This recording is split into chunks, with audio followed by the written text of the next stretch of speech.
Now that we've actually covered the labelling theory, we now need to start evaluating it.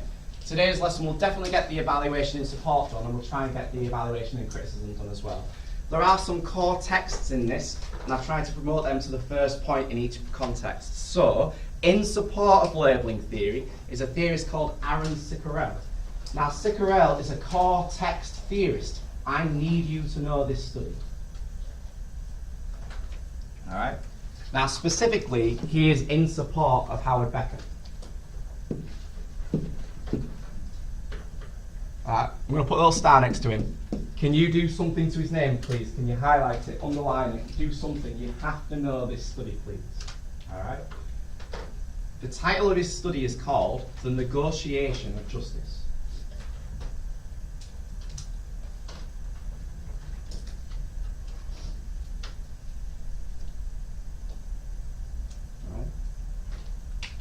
So what I'll do is we'll tie it all together to Becker at the end, and hopefully you'll understand how it's a strength of Becker. I just want you to understand the study first.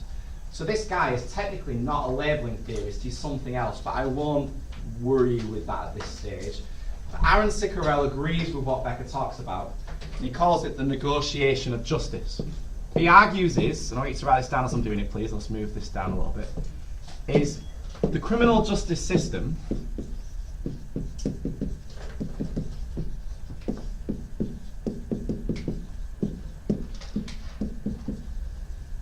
do not enforce the law consistently.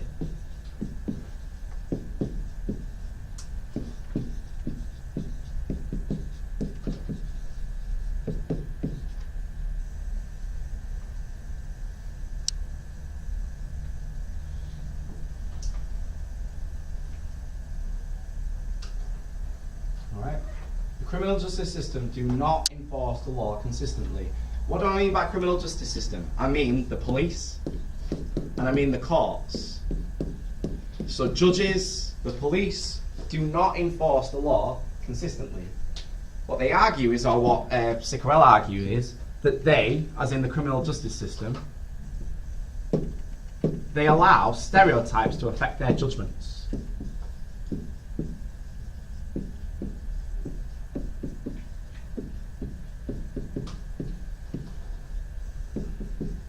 To influence their judgments.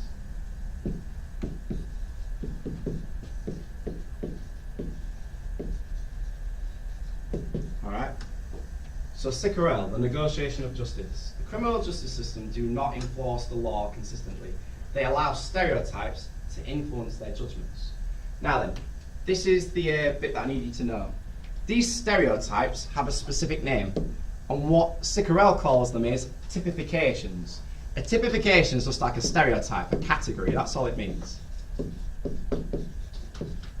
But these are the things that affect the judgments of the criminal justice system. They're typifications.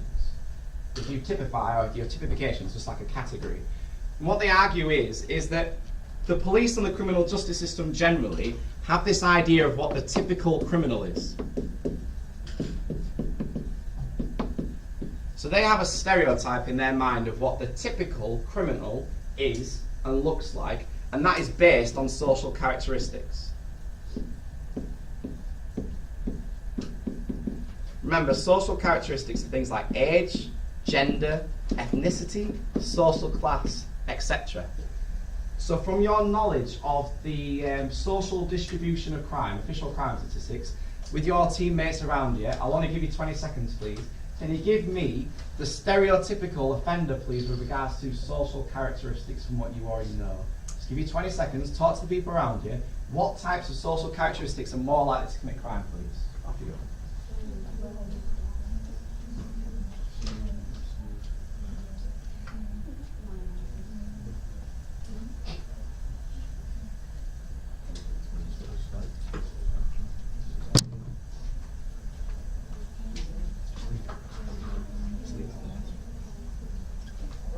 Okay, so we go. So if I say to you, official statistics tell us who the criminal justice system believe are your typical criminals. Caitlin, could you give me one typical criminal stereotype, please? That's right. So they're more likely to be working class. Annabelle, give me another. Male. Yes. More likely to be men. All right, Nathan? Yes. But they're more likely to be young. And then finally we'll put the ethnic minorities are more likely to offend as opposed to others. Now then, specifically one ethnic minority is supposedly more criminal than the others according to statistics, which they're talking about black men in particular. Have the most typical criminal stereotype attached to them. Now what Ciccarelli argues is the criminal justice system use these typifications when they enforce the law, and people who fit the stereotype get harsher punishments. So those who fit the stereotype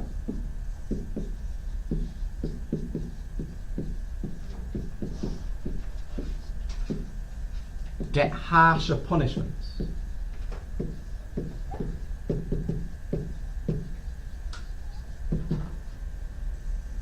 So those who fit the stereotypes get the harsher punishments. So I'm going to ask you some discussion questions. I'm going to pause the video while we do it, but I'm just going to put the questions on the video. The things I want you to discuss are these things. First and foremost, can you think of why? Why would the criminal justice system target certain people based off these stereotypes and therefore punish these more harshly than others? The second thing I'd like you to ask are, can you give me some examples of how some people who don't fit those stereotypes get taught by the police or tracked by the police? So I'm going to start the recording now. We're going to formalise our notes a little bit. So the last major thing we wrote down was, those who fit the stereotype get harsher punishments. So we just talked about in class how this might be because statistics might inform decisions from the government and their criminal justice system. Also the experience of police officers and judges of the past might affect their judgments. But what's really fascinating about this case is, and put this in your notes please, those who don't fit the stereotype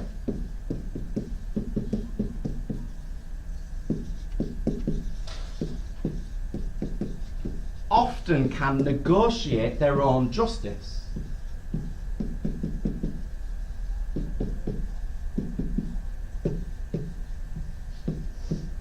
So what I mean by that is, if you are a woman, if you are middle class, if you are, say, middle-aged, probably to a lesser extent if you are white, you are more likely to negotiate your own justice with the criminal justice system because you share common themes that they are looking for would say that you're not a criminal. So for example, if you are a woman, because of the chivalry thesis, the idea that police officers are often a lot more lenient on women, you're not really seen as a threat by society. So in a way, your negotiation or justice can be negotiated. That police officers are more likely to be lenient on women because of their social characteristics.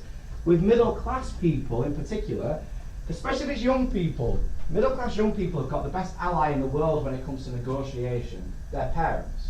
Middle class parents know the system, as you well know from education, and middle class parents can use their connections to get their kids out of trouble. They can relate to the judges and things like that. Again, middle age, why on earth would a middle-aged person commit crime? Do they know the system, they can play the game. Because these people are not a threat to society, they usually let off or treat a lot leniently because they can negotiate their own justice. And what often happens is, justice is not something that is fixed. It doesn't apply to everybody. It only applies more to certain types of people, which again is a really fascinating idea. So, earlier on I said to you, this links to Becker. The reason why it links to Becker is that justice isn't a fixed thing. So I just might put this at the bottom of the slide here. That justice is not fixed. So I'll just put it on the bottom, linked to Becker.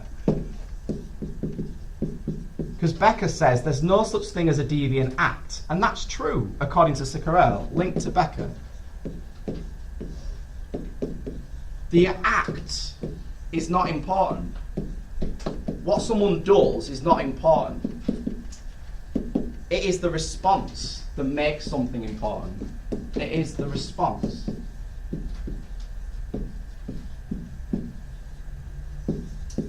Of the audience that determines, in this case, the punishment.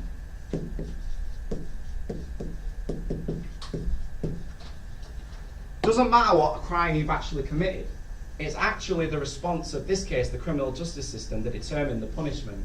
So that girl we talked about in the discussion, where a young girl murdered her boyfriend and got off because she was middle class, it shows that the act of murder isn't the problem, it's the way people respond to the individual who's done it. And it proves that Becca was right. Alright? So typifications where the criminal justice system are harsher on people if they fit the criminal stereotype. And that's the end of Ciccarelli, everybody. So his theory is the most important one of the lot. I need you to understand it. So once you've finished it, please, you just make sure it all makes sense and make sure you've highlighted it in your text that this is a core text study. I have to know this. Ciccarelli, it's a strength of Becca. The next study, though, is nowhere near as significant, but it's something you could use to demonstrate your knowledge. So once you've done that, please, the next study we're going to look at is by a friend of ours. His name is Jock Young. We've met him before, but this is a younger version of himself. And in your notes, please, can you highlight this as evidence to support Lambert specifically, and it's going to be Jock Young.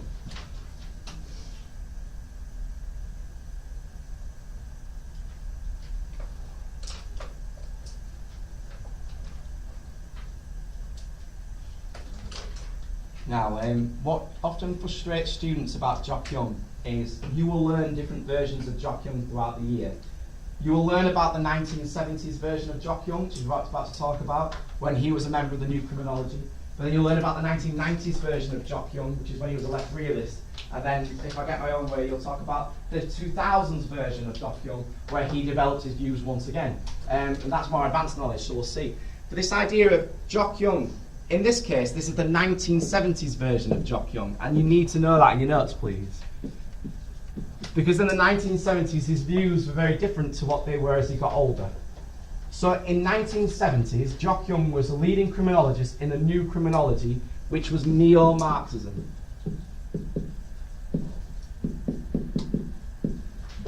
And this could be used as evidence to support Lemaitre, because he's talking about the differences between primary and secondary deviance. Alright? Now the thing about the New Criminology was they blended two theories together, Marxism and labelling theory. So it's quite clear and logical that this is a supporting argument. If you remember, the New Criminology were all about this idea that crime was a protest against capitalism. That's what the New Criminology are all about. In this context then, we're going to look at a particular case study that proves the New Criminology, but also labelling theory at the same time. So I'm going to try and see if you can guess which case study I'm talking about. These two pictures on the board demonstrate a particular subculture that emerged in the 1960s that are very famous, that this guy's main focus was. I'm going to give you 10 seconds to talk to each other. Do you know which subculture I'm talking about?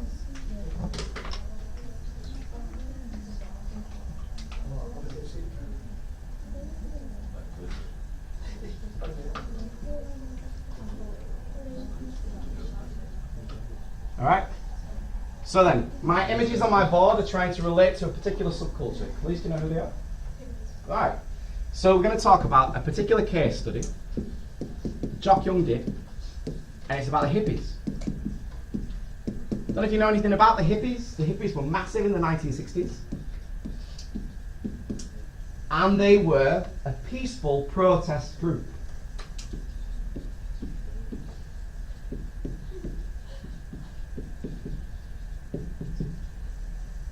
They're a group of people in the 1960s that was unhappy with capitalism and the wars and all that kind of stuff. And it became quite a fashionable movement to be part of. All this kind of like free love and peace, not war, and all this kind of stuff. Hugging everybody and playing guitars in the park and everybody loving each other, it's all good. If you've ever seen Austin Powers, that's a really good example of what you'd expect a hippie to be like, alright? And a really kind of like free spirit, free way of looking at things. Now, the hippies were always a bit of a nuisance to the criminal justice system because of their peaceful protest. These are the type of people that would go on marches and sing little songs and things like that. Like, they're not going to bother anybody, but they're just a nuisance to society. Now, they also had a reputation for minor drug use, let's say.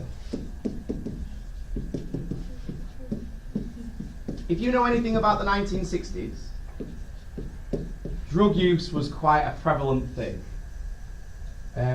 My dad raised me on music like the Beatles, for example, and if you listen to the Beatles as they go through their like discs and albums as they go through, they get more weird and crazy as they go through. And if you know anything about them, they were so much on drugs on the last couple of albums. And you can see it by looking at the album covers. Alright? And there's some of the things that they're experimenting with and doing and things like that. The 1960s was notorious for it, and the hippies were kind of seen as an essential part of that. They had a reputation for drug use, but this was a form of primary deviance. Everybody knew it, but no one was really bothered about it. They all knew that smoking these particular drugs was seen as bad things, mainly marijuana, but others as well. But it wasn't seen as a big deal. It's primary deviance. They're harmless. Look at them. They just look so happy. All right. Why should we worry about hippies? All right. They're all right. All right. They're just having a good time. Leave them alone. And they're seen as primary deviants. What Jock Young talks about, how what happened in the late 60s, in the late 1960s, moral entrepreneurs changed the views of the audience about drugs. Moral entrepreneurs tried to shift the focus to turn drug taking or drug use into secondary deviance. We all knew it was wrong before, but in the late 1960s, certain important people in our society were trying to get us to look at drugs in a different way and try to see it as a really bad thing. Which I hope you can kind of agree in today's society is pretty much where we're at. We have a very negative view of drugs, and anyone who says, oh, I take drugs in a particular way gets labelled negatively as a result. I'll scroll that up for those that are still catching up. All right? And as a result, the way that we saw drugs start to shift in the late 1960s, the only problem with that, of course, is that the poor hippies became a bit of a target. All right? When that shifting focus occurred from secondary deviance, the hippies became a target of the criminal justice system.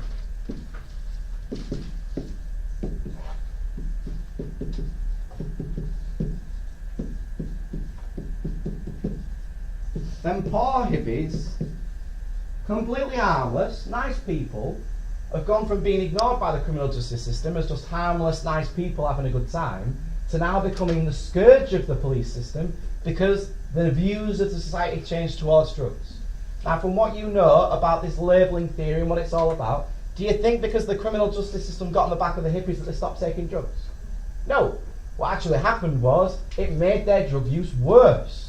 What Jock Young talks about, how drug use in hippies not only got worse, but they started to go on to more dangerous drugs because of the way that they were targeted by the criminal justice system, that they increased their drug use.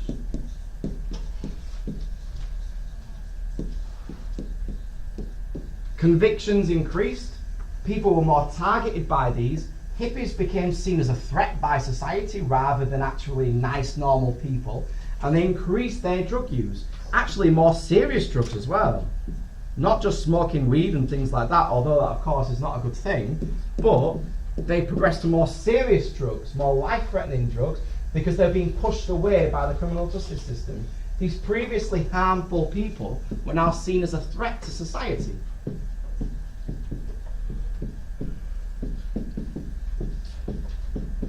And as a consequence, committed more crime as a result.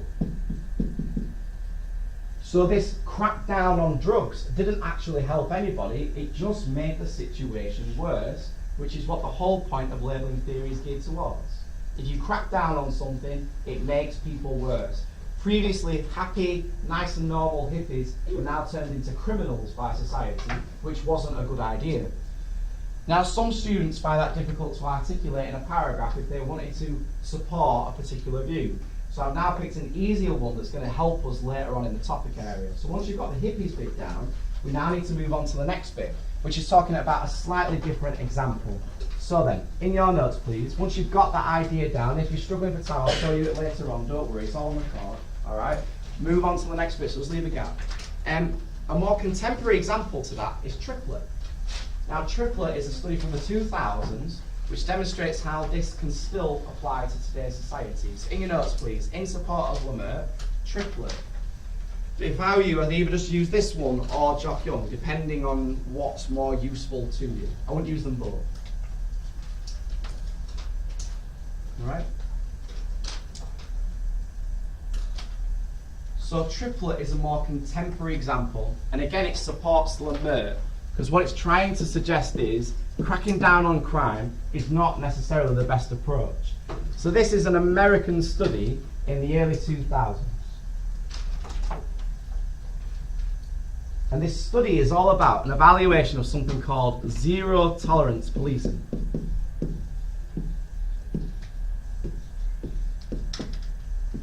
I want to see what you think about this idea of policing. So this was quite a big deal in America, specifically in New York City in the early 1990s, and it was supposedly very successful. So it got started to branch out in other states in the early 2000s. Before I go any further, I'm just going to leave you alone for 20 seconds or so to catch up. But also, do you know what zero tolerance policing actually is? 20 seconds, please. What does that actually mean? Zero tolerance policing. Off you go.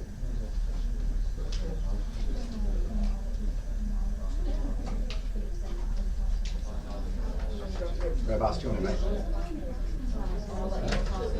Yeah. Whereabouts do you want? Got it? No worries. Okay, zero tolerance policing. What does it mean? Bev, do you know what zero tolerance policing is? It's alright, don't worry about it. I didn't expect anyone to know. Zero tolerance policing? Zero tolerance. Think about the phrasing. Zero tolerance policing. Sam? Is it where, like, it doesn't matter how much, do you know what I mean? Like, how many drugs you have on you, they just take you anywhere. Right, so it's basically no warnings, no assistance, no guidance. You all seem to be breaking the rules, you've had it. Harsh punishments, no warnings, really strict punishments. That's what zero tolerance policing means. Now, in New York City, this is all on recording, which is fine. New York City, we're going to study this later on in the year. In the 1990s, they used something called the 3 strikes policy. I don't know if you've ever heard of the 3 strikes policy before. It works on the idea that if you committed 3 minor offences and you were stopped and actually caught by a police officer doing it, you'd be sent to prison. 3 minor offences. Minor offence could be something called like jaywalking, which is where you cross the street when the red man's on. Alright? Zero tolerance policing is the idea of a short, sharp shock to the system, where if you've done something wrong, you are punished for it. To use a bit of an Elliot Hudson kind of like comparison, it'd be like if you didn't wear your badge one day, it'd say strike 1. You do it again the next day, strike 2. Strike 3, you're excluded. See you later. Alright? So it's the thing. That's what zero tolerance is. Alright? Short, sharp shock to the system. And the idea is that it sends a message out to everybody else, you can't do this. And as a result, it's really harsh punishments for really minor offences. And the idea is it should act as a deterrent to everybody else. Because if you think, bloody hell, I'm not going to get away with this, guess what? Everyone starts wearing the badges. Alright? And in society, everyone starts behaving themselves, supposedly. Now in America, this was quite a popular idea, because supposedly it sorted out New York City, which we will evaluate as the module progresses. Now, Triplett talks about how in certain states, what they try to do is really crack down on juvenile deviance and minor crimes. By juvenile, we're talking about teenagers.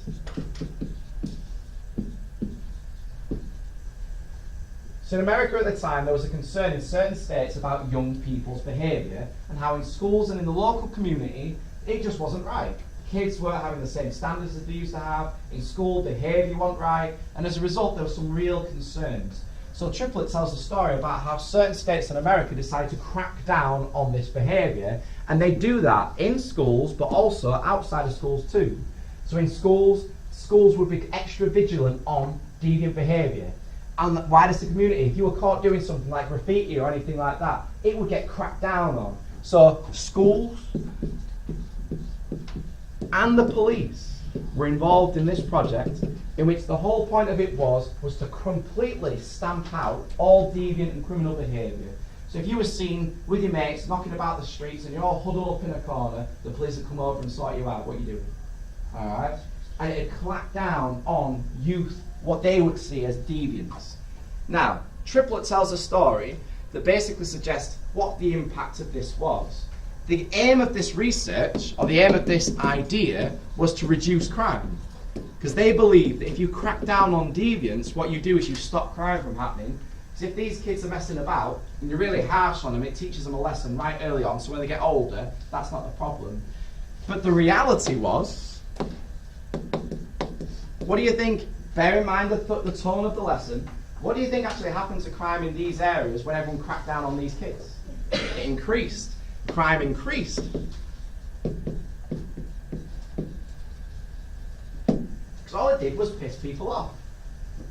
And it makes people turn the police into an enemy. If these young people are doing no wrong, and then the police are having to go at them all the time, then they're just going to start seeing the police as an enemy. So they start getting labelled as a criminal, they're more likely to become one in the future, and basically what happened, crime increased. These young kids started to rebel against the criminal justice system. Alright? And it's an idea that they didn't feel as though they belonged. So what Triplett is arguing is, cracking down on crime is not a good thing. I've included this into your work because it's a bit easier to pull off than Jock Young's hippie study, but you could use one or the other. Put your notes, please. In an essay, use one or the other. Don't use them both. Alright? In an essay, use one or the other. Don't use them both.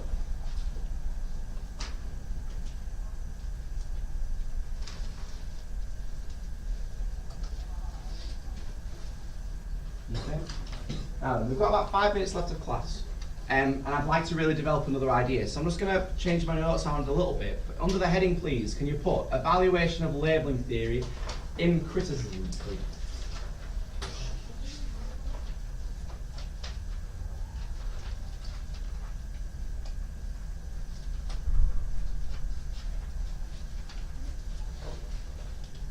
Again, in your notes, please, evaluation of labelling theory in criticism. So in today's class, we looked at 3 key arguments. Only one of them is core text, which is Aaron Sickerell. The other 2 are just extras.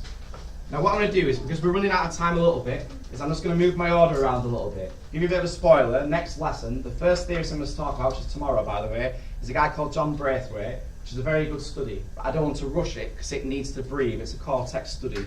So I'm just going to change my order up a bit, which is absolutely fine for your notes. We'll start with some basic points. And what I'll do is I'll stop the recording, because all I want you to do, please, is write those basic points down. It should take you about 2 or 3 minutes. I want you to write them all, but they don't have to look like that. Just do them in bullet points, but we'll give a gap between each one. And I'll end the recording there, and we'll pick this up next lesson.